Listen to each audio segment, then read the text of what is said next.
They were all smiling at me when I walked in, but something felt wrong in a way I couldn't explain, like the air itself had shifted before I even heard a single word.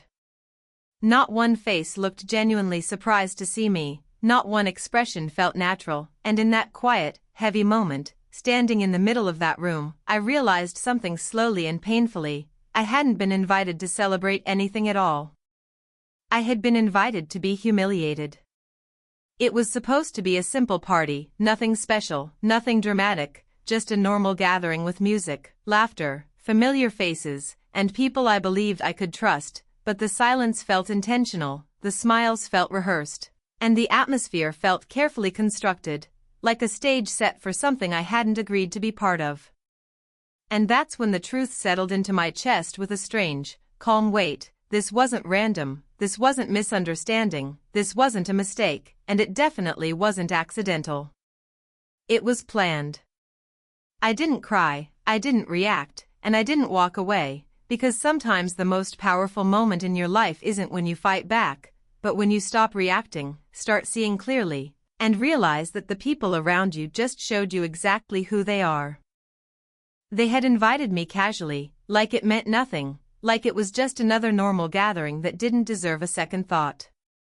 The message was simple, almost careless: just come, everyone's going to be there, it'll be fun. No build-up, no explanation, no hint that the night would matter at all. And that's what made it believable.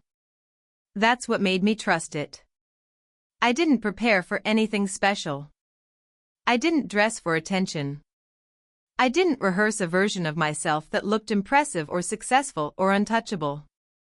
I came as I was, quiet, ordinary, open, expecting nothing more than conversation, background music, and familiar faces. But the moment I stepped inside, I felt the shift. Not loud. Not obvious. Just subtle. The kind of wrongness you feel before you understand it. The room felt too still for a party, too watchful, too aware of me. Conversations slowed. Eyes followed me. Smiles held for half a second too long. It wasn't hostility. It wasn't warmth either. It was something in between, a kind of waiting. Someone handed me a drink. Someone touched my arm. Someone said my name with a smile that didn't reach their eyes. And in the middle of all that surface kindness, I felt the quiet truth rising in my chest. I wasn't being welcomed, I was being positioned. Positioned in the center of the room. Positioned in the middle of the attention. Positioned where everyone could see me. And that's when I understood this wasn't an invitation. It was a setup. Not for celebration. Not for connection. But for something they had already decided I deserved. It didn't start loudly. It never does. It started softly, almost gently, disguised as humor, wrapped in smiles and casual voices, hidden behind laughter that sounded friendly if you didn't listen too closely. Someone raised a glass and made a joke about the past, something small, something harmless on the surface, something everyone could laugh at without feeling guilty. And they did. Then another comment followed. Then another story. Then another memory. Each one shaped a little differently. Each one aimed a little more directly. Each one stripping away a little more dignity. They talked about my failures like they were funny anecdotes. They turned my mistakes into entertainment. They reshaped my struggles into stories people could laugh at, and every laugh felt like a quiet agreement that I was the lowest person in the room. No one said anything cruel outright. No one attacked me directly. They didn't have to. They let the room do it for them. I felt my face heat up, my chest tighten, my breath grow shallow, not because I was weak, but because I understood what was happening. This wasn't teasing. This wasn't playful. This wasn't accidental. This was humiliation dressed up as humor, cruelty disguised as entertainment, and control hidden behind smiles. They kept going. They talked about my bad choices. My wasted potential. My big dreams that never happened. All said with laughter. All wrapped in jokes. All delivered in a way that made me the punchline without ever saying my name directly. And standing there in the middle of that room, surrounded by people I once trusted, I felt something shift inside me, not anger, not sadness, not even embarrassment anymore, but clarity. Clear understanding. Clear awareness. Clear separation. Because in that moment, I stopped feeling small. And started seeing them clearly. I didn't respond. Not because I was frozen, not because I was afraid, and not because I didn't have words, but because I suddenly understood that anything I said would only feed what they were doing. They wanted a reaction. They wanted discomfort. They wanted emotion. They wanted proof that their words were working. So I gave them nothing. I stayed still. I kept my expression calm. I let my face remain neutral while the room kept talking around me, while the jokes continued, while the laughter echoed, and while the attention stayed focused on me like a spotlight I hadn't asked for. And something strange began to happen. The energy shifted. Not dramatically. Not suddenly. But slowly, quietly, the way tides change when no one is paying attention. The laughter started to feel thinner. The jokes started landing heavier. The smiles didn't look as confident. The voices lost their rhythm. Because silence has weight. And mine was heavy. They kept trying to pull something out of me, a reaction, a response, a breakdown, a scene, but all they got was calm presence and quiet stillness, and it unsettled them more than any argument ever could. In that stillness, I began to see everything clearly, the insecurity behind their jokes, the jealousy beneath their laughter, the bitterness hidden inside their smiles, and the fear that lived underneath their need to make me smaller. I wasn't invisible anymore. I was observing. And the more I said nothing, the more they revealed everything.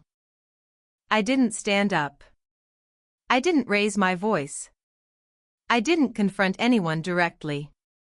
I didn't call out names or point fingers or list every wrong thing they had done to me. I didn't need to. Because by then, the room already felt different and everyone could feel it. The laughter had slowed. The energy had thinned. The attention had shifted from entertainment to discomfort. And in that silence, I finally spoke, not loudly, not emotionally, not dramatically, just calmly, clearly, and quietly, with a voice that didn't shake and a tone that didn't carry anger. I hope you all find peace with whatever made you need this. That was it. No accusation. No insult.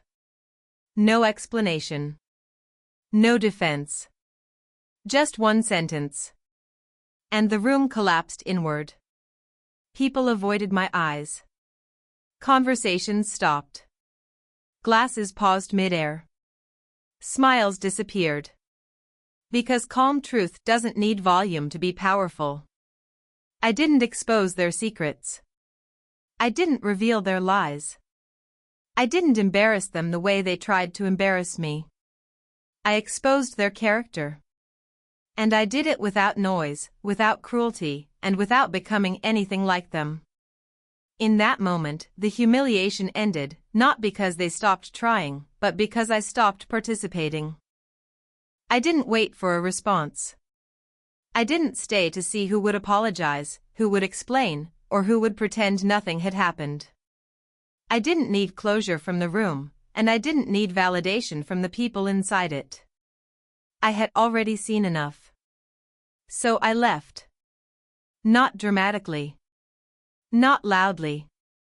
Not in anger. I walked out quietly, calmly, with the same stillness I had carried through the entire night, as if I were simply stepping out of a place I no longer belonged. And something strange happened after that. Messages started coming in. At first, they weren't apologies, they were explanations, justifications, excuses, and long paragraphs trying to reshape the story into something softer, something less ugly, something more comfortable for them to live with. Then, slowly, the tone changed. The messages got shorter. The excuses disappeared. The explanations stopped. And then there was silence. Because people who survive on reactions don't know how to exist in calm. They don't know how to handle dignity. They don't know how to face someone who doesn't chase closure. They don't know how to deal with someone who walks away without begging to be understood. I didn't lose friends that night. I lost illusions. And in their place, I gained something quieter, something stronger, something I hadn't felt before. Peace. I think about that night sometimes, not with anger, not with sadness, and not even with regret, but with clarity. Because it was the night I finally understood that humiliation doesn't come from what people say to you, it comes from believing they deserve a place in your life. They tried to make me small so they could feel bigger. They tried to turn my presence into entertainment. They tried to turn my pain into a performance. But silence took their power away. Not silence is fear. Silence is self-respect. Silence is boundaries. Silence is control. Silence is clarity. I didn't expose them with secrets. I didn't destroy them with words. I didn't embarrass them in return. I simply refused to become part of what they were doing. And that changed everything. Sometimes the strongest revenge isn't loud, and it isn't dramatic, it's peace. It's walking away without bitterness, without hatred, without needing the last word, and without carrying their cruelty inside your future. Because when you choose silence, dignity, and distance, you don't just protect yourself, you free yourself.